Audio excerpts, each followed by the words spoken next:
Hello, today is December 5th, 2018. Is December 5th, 2018. This is a standard SIG cluster lifecycle meeting. We don't actually have an agenda for today. Are there topics that folks want to discuss? I know that we're going to do a lot of work out at KubeCon. I'm spending a lot of my time right now kind of prepping for that. I can walk through some broader SIG details as well as some other stuff if we don't have any other topics. When should we do the 114 planning? Post KubeCon, I'm guessing, because we are going to have a larger set of conversations and BOF topics. Okay.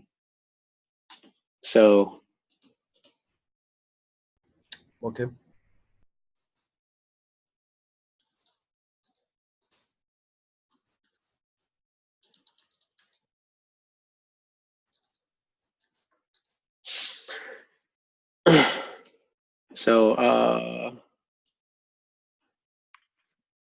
there other topics? Hey, Fabrizio. Only one question. I posted today in Slack. I didn't check it if someone already answered. We are using a GoDoc and linking GoDoc from the Kubernetes website. Yes. My question is GoDoc versioned or linked to a specific branch or not? It is not, but because we are using GoDoc links from a version of the API, the link that we embed for a specific version should always still apply, right? So if we embed a version link in the main docs for v1 beta 1 for like 1.13, that v1 beta 1 will remain as a standard link. Yes, but it points to v1 beta 1 that in the meantime is gone away. If it ever goes away, that means we've done something terribly wrong. Do you know what I mean? Like the support version for the support lifecycle for v1 beta 1 now has to span multiple releases. No, you are right. But I was helping a user with an issue on 1.11, and he asked help on v1.11 config, which was v1 alpha 1. And we deprecated and removed v1 alpha 1. Yeah. So yes, I think the doc is still there. It points to Kubernetes GoDoc, but in Kubernetes GoDoc there is no anymore. You can actually still get the GoDocs for an older version. Well, let me think about this for a second. I have to take a look to see if you can actually link to older versions of GoDocs. This won't be a problem going forwards. This is a point in time problem for sure for like anything that's v1.11. So we have a temporary problem with doc linkage for now, yes. but for instance, Ross is starting to work to a PR for removing v1 alpha 3. Why? We don't need to remove v1. Well, I guess we could. We could to remove v1 alpha 3. That's fine. The beta cycle though is much longer. Yes.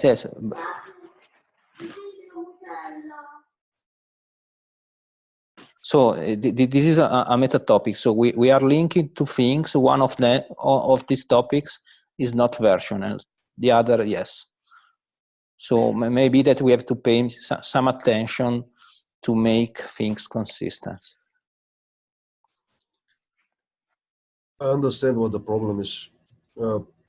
So if you go to version 1.11 of the website docs, we have a bunch of links that link to the GoDoc page, but the GoDoc page only works for master, and in master we already deleted some old config versions. Yes, I'm not sure. Might be that there is a way to link to a GoDoc for a specific tag or for a specific branch. Might be. I'm not sure. I have to search for it. If there is this possibility, we have just to keep care to build the link not to master, but to a specific branch. But I'm not sure. So we basically link to a link in the Go docs, and the Go docs are bound to master. I don't know how to bound it to a specific branch. I mean, I can do it locally, but the remote official Go docs only work for master. I'm looking right now while we're talking to see if Lucas says he can't make the meeting today. I'm looking to see if it's possible.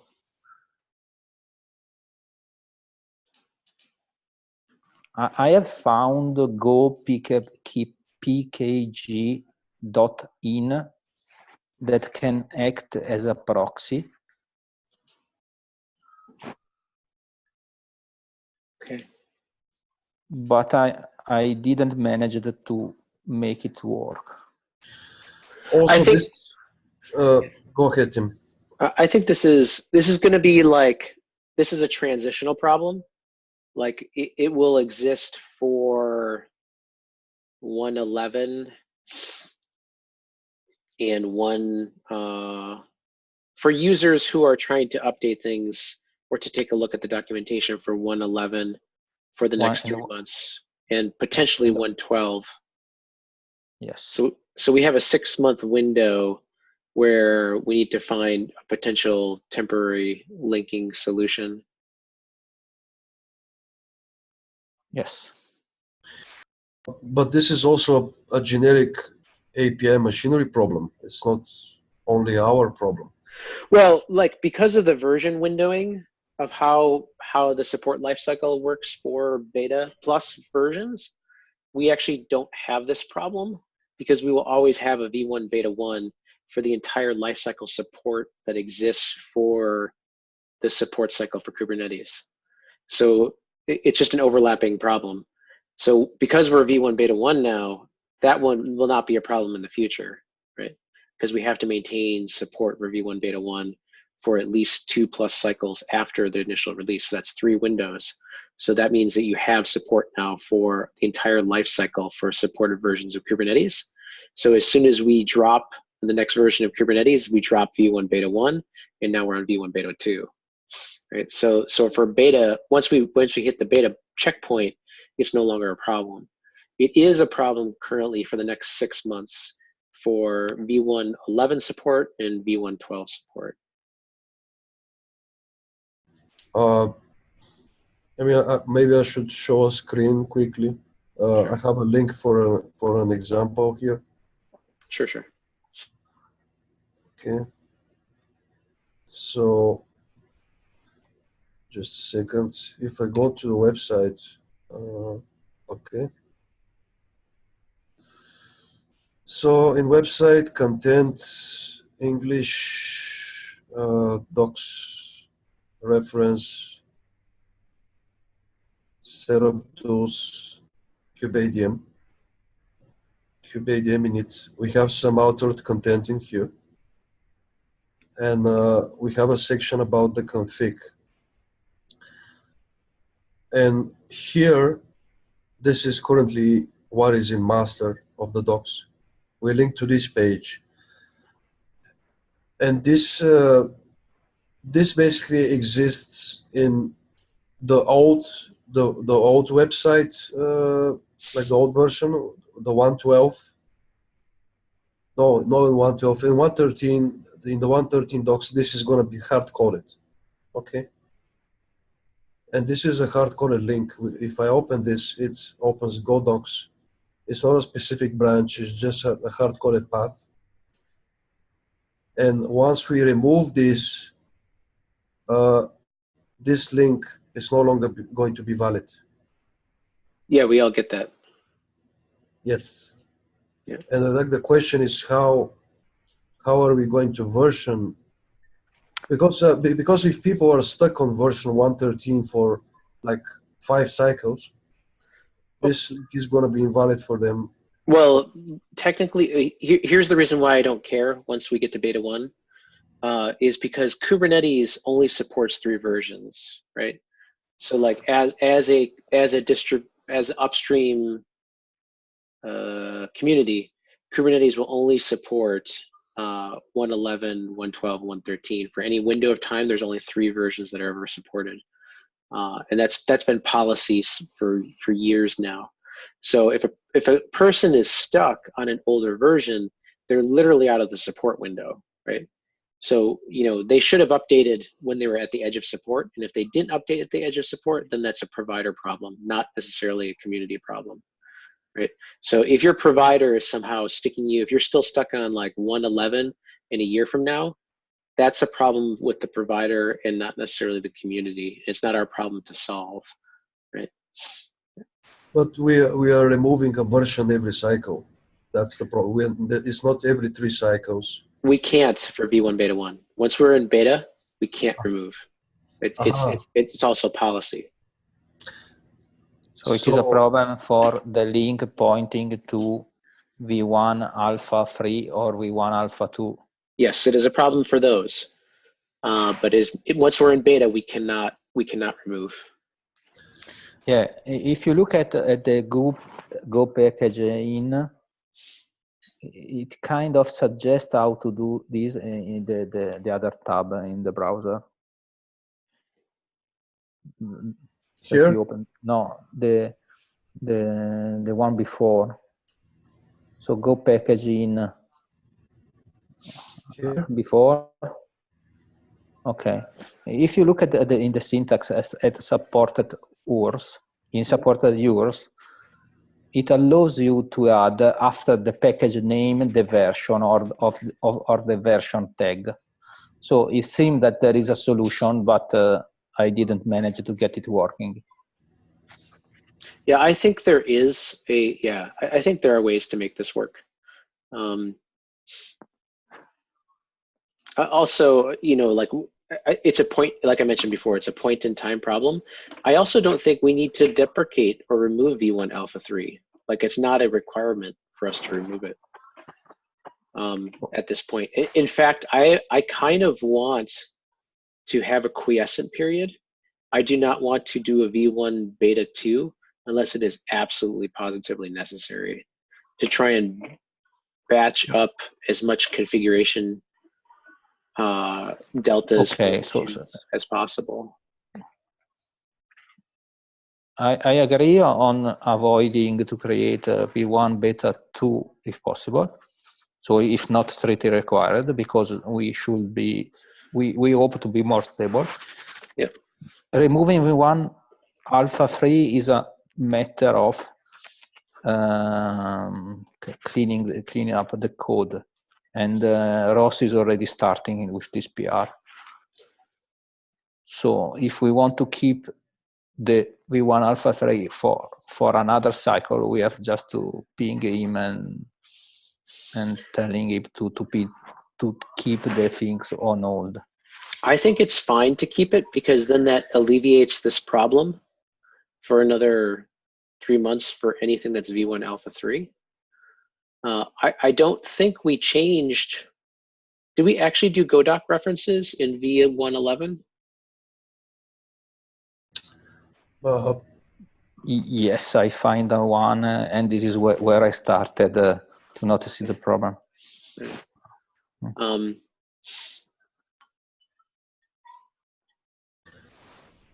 It is a link on the API, on kubeadm API Godoc, but when I entered, I saw that I didn't have the right API version. That's the.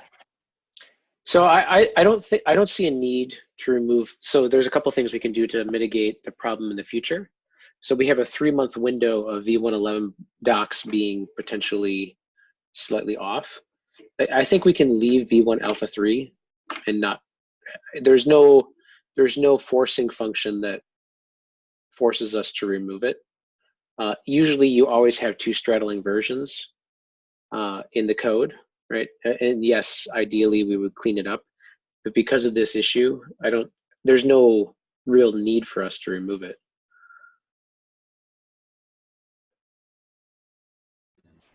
We can So- actually disable creation of new clusters with v1 alpha 3 and keep it in the code just for the sake of Godoc. I think that's reasonable. Okay, I'll go this way then. I had when we removed v1 alpha 1, I had an objection, and also it immediately broke CI. I guess the argument to remove immediately one of the old versions was that we don't want to maintain the extra boilerplate for the conversation logic between. Well, yeah, we were doing a lot of API churn to try and get us into this steady state, and we didn't want to maintain the potential version apparatus and all the goo. I call it goo. It's a lot of, as you call it boilerplate, I call it goo because it's more accurate description. It's basically a bunch of auto-generated gobbledygook that does the conversion for us, and we fill in a couple of templated functions. So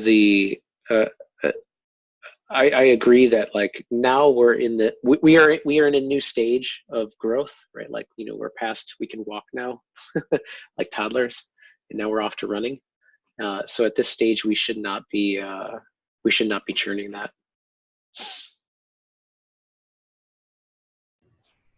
Okay, I mean, if we see user complaints about this old broken links, if we see more of them, we can just point them towards the source code of the old branches in the KK repository, and Yes. there they can find the API structs. It's all documented in the link. It's just not as pretty as GoDoc, right? It just doesn't have the formalized HTML version of it. And we might find a way for us to clean this up. I think it's worthwhile to log an issue if someone wants to address it in the kubeadm repo. But I don't see this as like, there's workarounds that are fine. Okay, I will log an issue. Thanks, Fabrizio. In the meantime, I know that like there is a fairly reasonable sized backlog, and I don't want folks to feel like they're blocked on execution. Feel free to do PRs against the backlog. It's still relatively sorted. We haven't gone through the full prioritization list for this cycle, but I think it's in good shape. From a SIG perspective, like not just kubeadm perspective, one of the things I wanted to make sure folks are aware of, and we're having a conversation later on today, is that we really, really, really want to beef up Kind to be the tool that's the default PR blocker. As we saw in last cycle, we got broken once we hit, what was it, alpha or beta? Clayton did a PR push, and there was no PR blocker for kubeadm style installations, and it broke us immediately. It was a Saturday morning, and you know, I'm making breakfast for my kids, and I'm trying to fix this shit. Sorry, it's being recorded. Fix this stuff. So I think getting us on a fast PR blocking job that uses Kind and remove some of the other ones. We talked about this at the SIG level. Remove the other things like COPS and some of the other GCP jobs to be more periodic. It makes the PR blocking jobs much more consistent and less flaky because it's localized. It's a lot faster to run. You get a lot of the benefits that you don't get otherwise. And so if folks are interested in that effort, which has much broader implications to the SIG and also is directly related to kubeadm spin up and development testing, I would welcome folks to join that conversation and start to help execute against some of that, because it is highly beneficial for the community who wants to use a kubeadm deployed test environment that can be against Devel or the latest X release.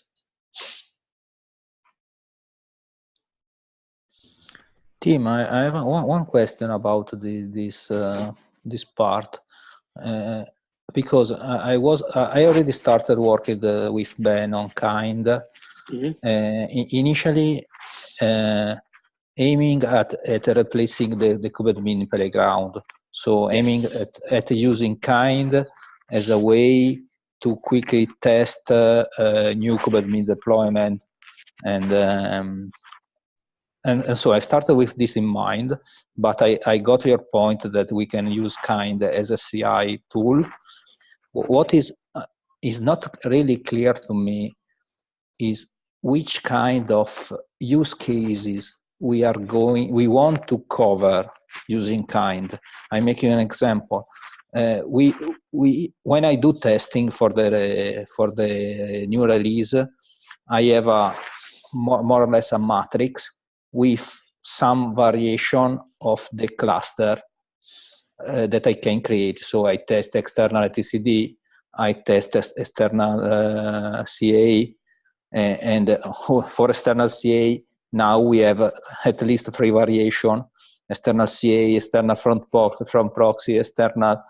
So the text matrix is complex, not only in terms of cluster variation, but also in terms of sequence you can test. So init, join another master, then upgrade, or init, upgrade, and then join master. So what will be really useful for me is to try to fix what kind of test we want to execute automatically, because one of the pain points of Kubernetes anywhere was that it is capable to spin up a cluster, but once the cluster is up, basically you are stuck. You cannot do next steps. Well, I think that's part of the conversation today, is to sort of like distill down the exact requirements of what we want to do. Because like Dind itself is capable of multi-cluster, multi-node, right? But there are caveats there. It falls over underneath certain use case scenarios. And if we can actually set up and provision a set of test scenarios that covers a good swath of our configuration that we want to do, one of the pieces we absolutely need for CI, for PR blocking, is just basic kubeadmin cluster, single node init, multi-node join, up to 3 by default typically, and just verifies end-to-end test behavior. That alone is a 80% use case for what we need it for development. Then there's the 20%, which is like, I need an HA deploy, right, of some incantation. And I think that's going to be a little more complicated. We could get a base HA deploy using sort of localized load balancing, maybe at Metal LB in this scenario, or HA proxy or some other tool, to give that full HA deployment style from a kind environment, right? Oh, I already have it locally. Well, yeah, you have the playground, which is the no, I already have a super eked version of kind that gives me a cluster with HA, external TCD, and I can manage upgrades. The problem is making this upstream. You, sir, are ahead of everyone else, and that is awesome. No, it is some time that I'm talking with Ben about this. So, but I think that user story is super useful for all of us, and that is almost a requirement for us to get HA into beta, right? Because we need to have a tool that auto deploys, but also does that uses Liz's tests, the test apparatus for kubeadm, to actually verify and do HA specific configuration verification, that we don't implode things, right? Because the end-to-end tests currently today don't actually verify some deployment configuration stuff. So we need localized specific tests for kubeadm that does end-to-end verification. you are referring to the end-to-end specific kubeadm specific test. Yes. So check if the config map is there or something similar. Exactly. Check that all of the hosts are in that config map. That's like an example of a test that needs to be there, because if we somehow broke that apparatus, especially across version upgrades or something, that would be detrimental to users. Okay. If I remember well, Liz started something in this area sometimes ago. Yep. Okay. And now my objective, I think, in the future is to get that to be fully flushed out, right? If we can get kind into a good spot for PR blocking, we don't need Kubernetes anywhere at all, right? We can. Just wanted to say that Ben wants to create a kube test deployer for kind. We can technically avoid that if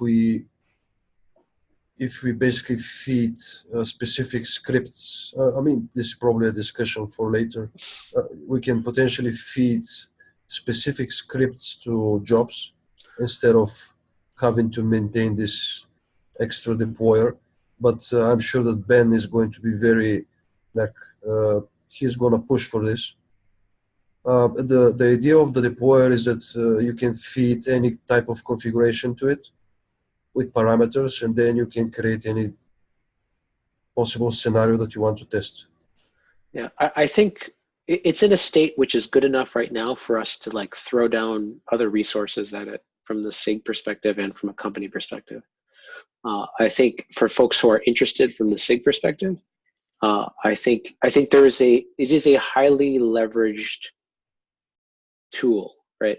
This will be highly leveraged by multiple people, not just for us, the SIG, as part of CI, but as potentially a developer desktop solution that is much more powerful than a lot of the other developer desktop solutions that exist today, right? The Kubernetes or the Docker desktop is single node and doesn't support systemd capabilities, can't do a bunch of stuff. The Minikube is a weird turducken that actually has limitations on multi-node. Dined is really close, but it's a pile of bash. So if you want to integrate it with automation and your own code, it actually becomes a little bit funky and weird. I think kind is the distillation of all of these ideas together, the best of the ideas together, to the point where we can actually start to create programmatic style interfaces, which he already has done. He's got well versioned and well typed configuration files for his thing. So he's got to have automagic version upgrades when he does configuration file changes. One problem with kind is that if you create a cluster and if you restart the Docker, the host Docker, the cluster is gone and it cannot be restored. So we have to think of a solution. It's not going to be easy if users demand this. We have to think of a solution how to store the state of the cluster somehow. Well, that's where checkpoint and restore comes into place, like real checkpoint and restore, not the hacktacular checkpoint and restore that I did a long time ago.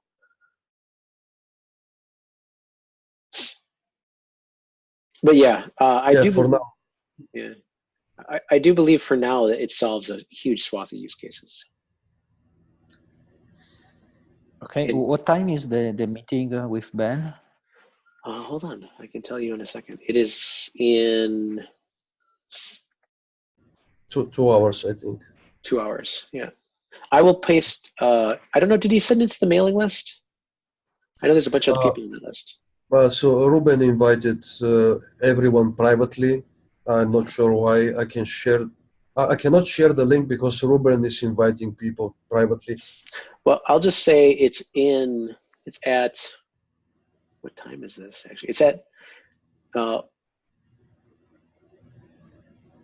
1:15 p.m.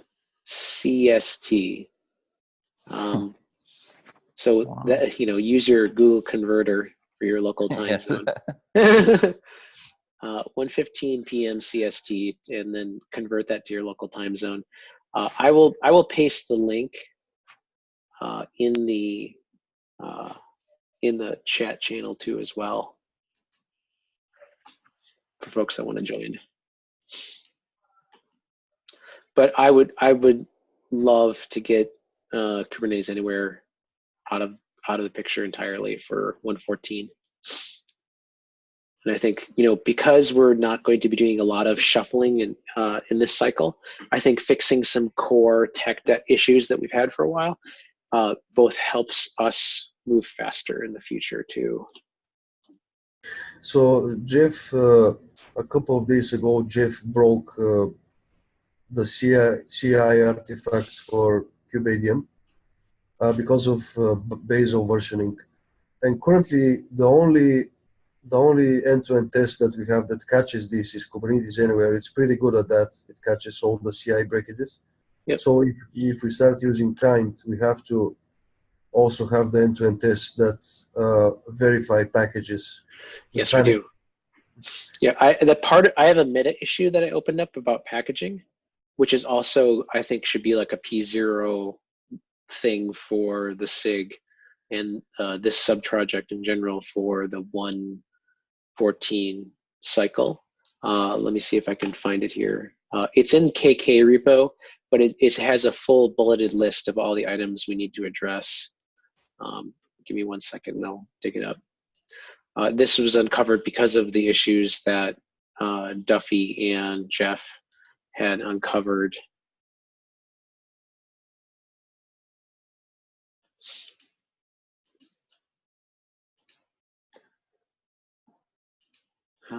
One more second and I'll paste it inside of the Slack chat or inside of this chat. There it is. So if folks want to take a look at it, this is multi-part. There is a lot of moving parts to this, but I think it's totally possible to do.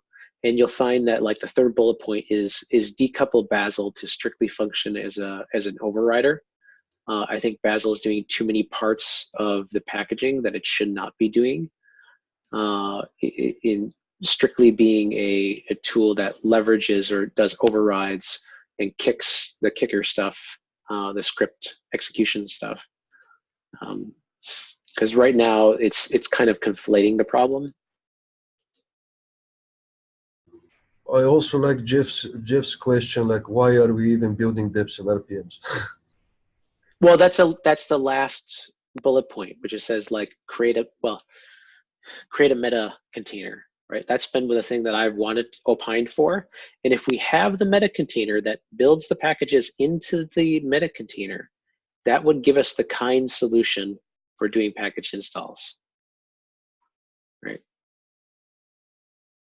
The last bonus thing you'll see in that checklist is like create a meta installer container, which can host local deb and RPMs repos to allow for a local install. So you basically call Docker run, I called it kubeadm, right? And it would just do a local install for any standard distro installation.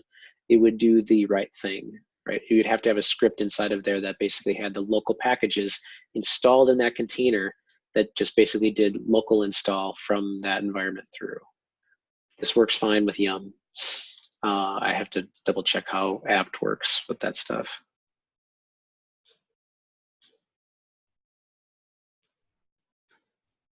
Just automate with instructions from CoreOS. I don't know what but there's, all you need is a system to unit file and some binaries, right? That's pretty much what it is, right? So at the end of the day, it's about installing these things in the proper locations. The one of the things that was listed in that list too is to get us out of the specialized installation tooling. Like we're not really doing fancy stuff in our RPMs or debs. In fact, it's like we are doing brute, stupid, simple things, and we are also doing them wrong. So like, why even do this? And why not just use FPM or NFPM and just have a single YAML specification file that generates both packages, and then we don't have to do this duplication problem anymore. So one problem with the container that builds like the stuff locally is that you have to give it superpowers, and you are giving superpowers to an unknown container, potentially. Superpowers for the install container or for the build container? For a container that has to copy files to the To the host? to the host of the superpowers directories. Yes, you're going to give superpowers in order for you to do installation, but that's the same thing as giving kubeadm superpowers, right? Yes, or aptitude. Yep. So, I mean, like you can't install packages without superpowers. So, That's basically the reason behind the needs approval to test flag anyway.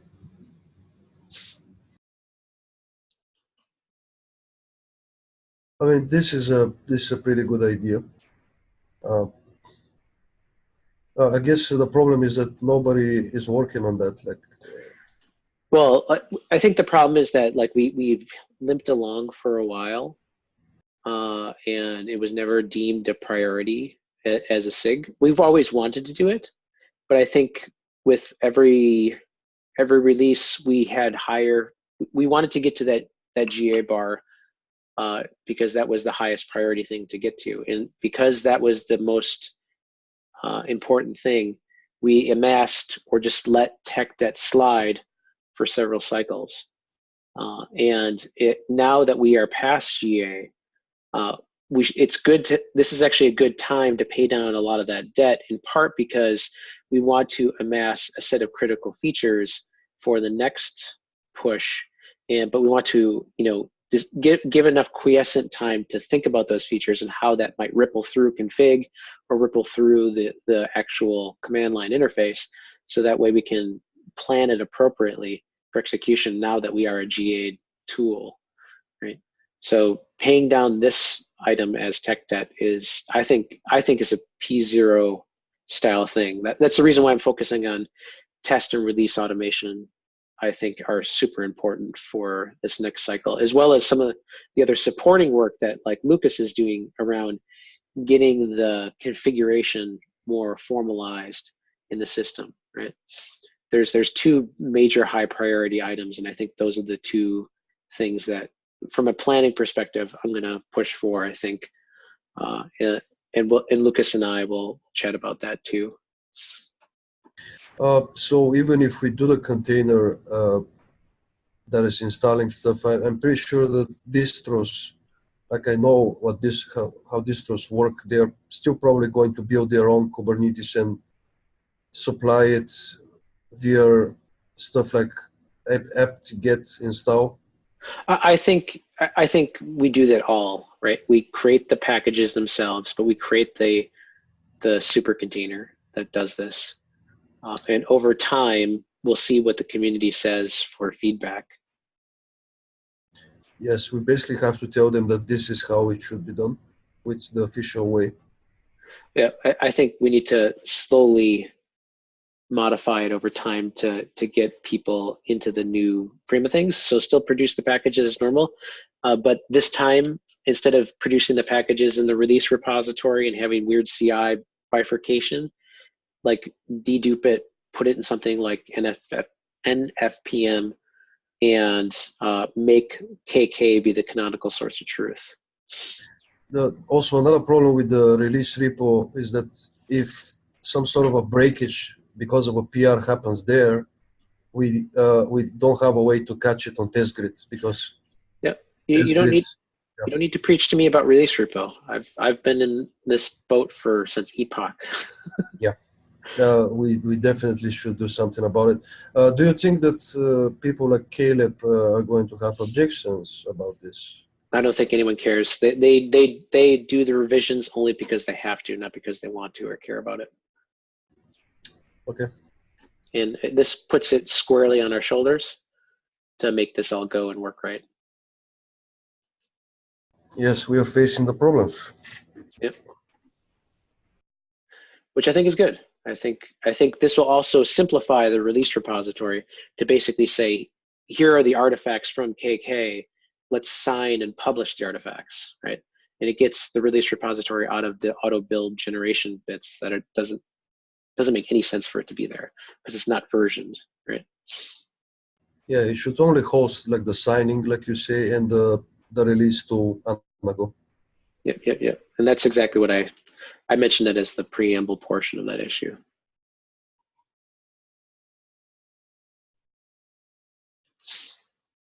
No, a lot more topics than I thought we were going to cover. So for kind, do you think that we should start reserving time for this, like bi-weekly or something? I think we can discuss it here because the folks that are going to be executing on it are here. We think we should mention it to Ben as well. It's also going to be used in other things, like the cluster API has this bootstrapping problem where it currently uses Minikube, and kind is just way faster and cleaner and simpler for that bootstrapping scenario.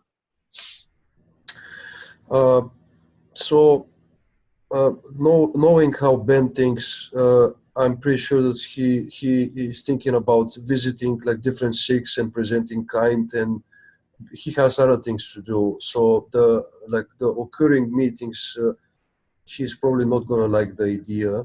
But I think that we should try to push for this. Yeah.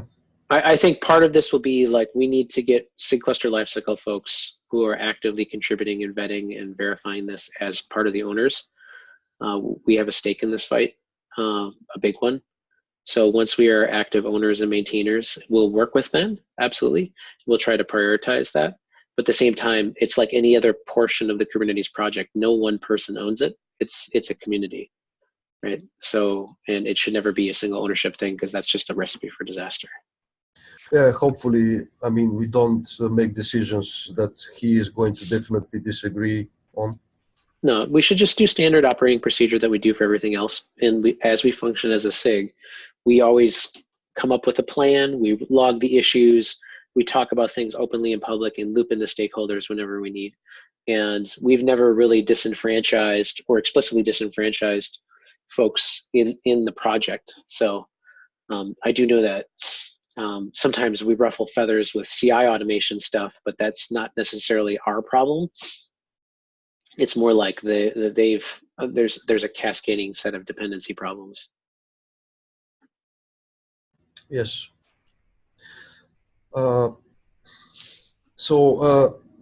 The release planning is not today. I just wanted to say that it seems that we had a section in the survey where people can write comments, like feature requests directly to us, and it seems like the automated HA is like the biggest one. I just wanted to mention this to Fabrizio. Automating HA seems to be like the P0 in terms of what the users want. That is not surprising at all.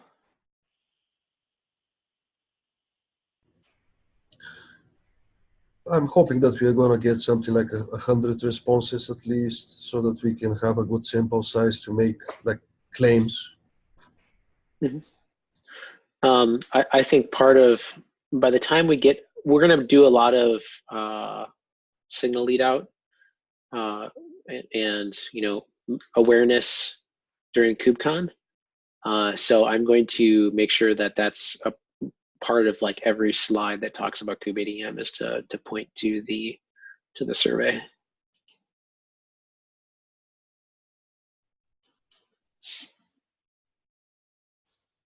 I'm kind of bummed that you and Fabrizio aren't going to be there, honestly. I don't have a visa even. They need my birth certificate, so it's going to take a while for me to prepare all the papers and stuff. But yeah, we're going to see everyone in Barcelona if you guys are going. Yep, we'll definitely plan for that as round 2. I think in the interim, we're going to document everything, so folks should not feel like they're totally off on an island. So as part of the BOF and as part of just being standard SIG leads, we should always make sure that folks who are not present, we don't make decisions for the folks who are not present, we can make plans, but then we're going to follow up afterwards. I saw all of the talks from China already. They were pretty good. Well, if there's something like special stuff, like if you think that you should let us know about like something that was outside of the talks, of course, feel free. Yeah.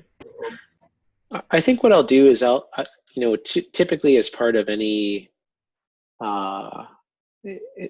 as an employee of any company, I always typically write up some form of a trip report. But I think, some sort of community feedback trip report, I think would also be beneficial. And I'd be happy to do that. Yeah, we do this, and at VMware, like if people present at a conference or something like that, they do trip reports. So me and Fabrizio, we are probably going to appreciate this, yes. Sounds good. Are there any, while I still have T-minus 11 minutes, are there any call outs that folks would like to make explicitly for the talks? I have a SIG cluster lifecycle talk during the Contributor Summit where kubeadm is a part of it, but there's a bunch of other deets there. But we do have a kubeadm deep dive talk. Are there specific items that folks want me to pay extra special attention to highlight either now or in the future? Obviously, HA being one of them. So Tim Pepper did a LTS talk at China, and something interesting he did is basically he broke the meeting, the talk into a couple of portions, and the second portions he turned it into he made it into a Q&A with the audience, like gathering feedback from users, what they think about a certain topic. Like the topic in this case was LTS. It's just a proposal if you want to interact more with the audience, like what do they think about kubeadm? That's like an idea only.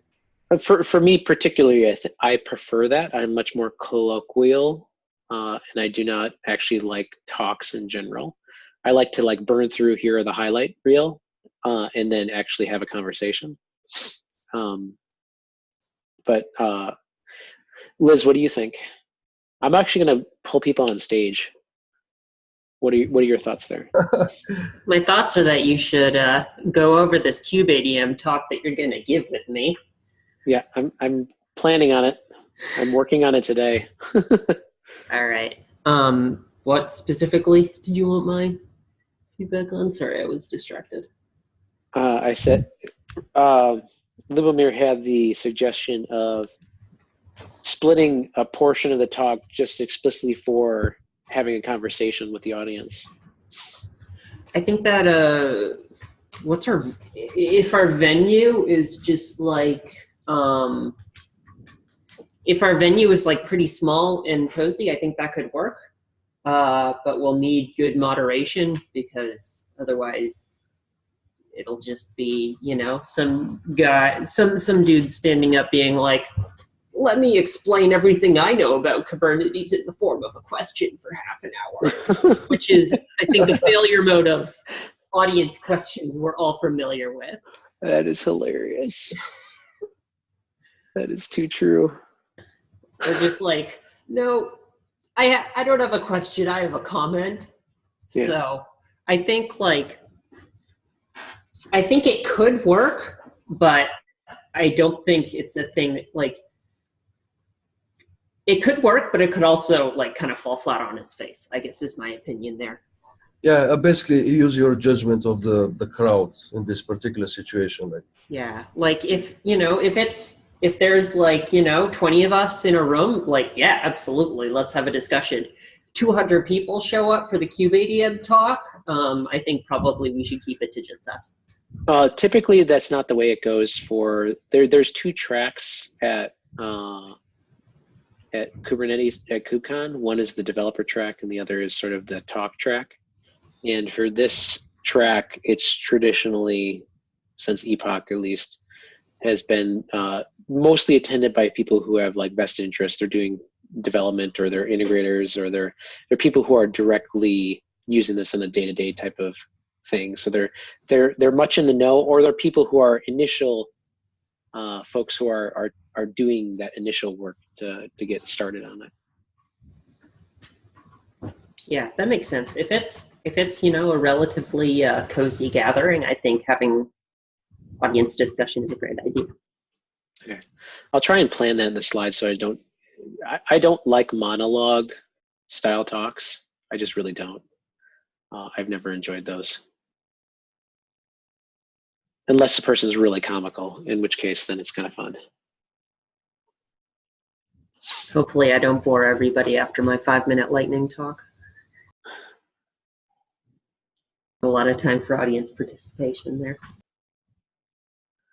Are there other things that folks want to highlight during any of these discussions?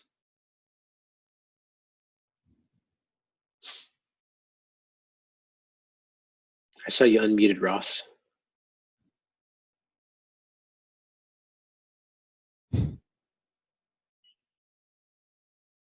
Survey says, nope, muted. Ross gave a kubeadm talk in the Open Source Summit in Europe, in Edinburgh. Yeah, but it wasn't recorded. I have a recorded talk actually in English from OpenFest here at Sofia, so I can share a link for that. But the Open Source Summit talk was kind of split into parts, so it had the last 15 minutes with a discussion with the crowd, and it turned out well. But the crowd was small; it was 60 or 70 people. I'm expecting in the order of like 100 something, typically at KubeCon North America. Now it could be totally wrong now that we're GA. There was a lot of PR I saw, which is good. The problem I think currently with DockerCon going on with our same release PR is there's like, there's a lot of Docker PR kind of going out, which is, it becomes a lot of noise to some folks. So we'll see how this rolls. You should definitely celebrate the GA release. Oh yeah, that's gonna be like slide 1.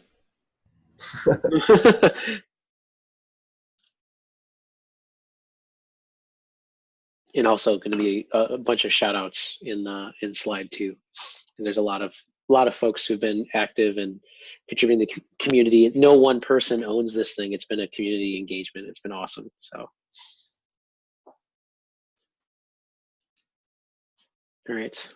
Unless there are any other topics, we've got T-minus 5 minutes. We can end a little early. Just enough time to make a sandwich before the next one.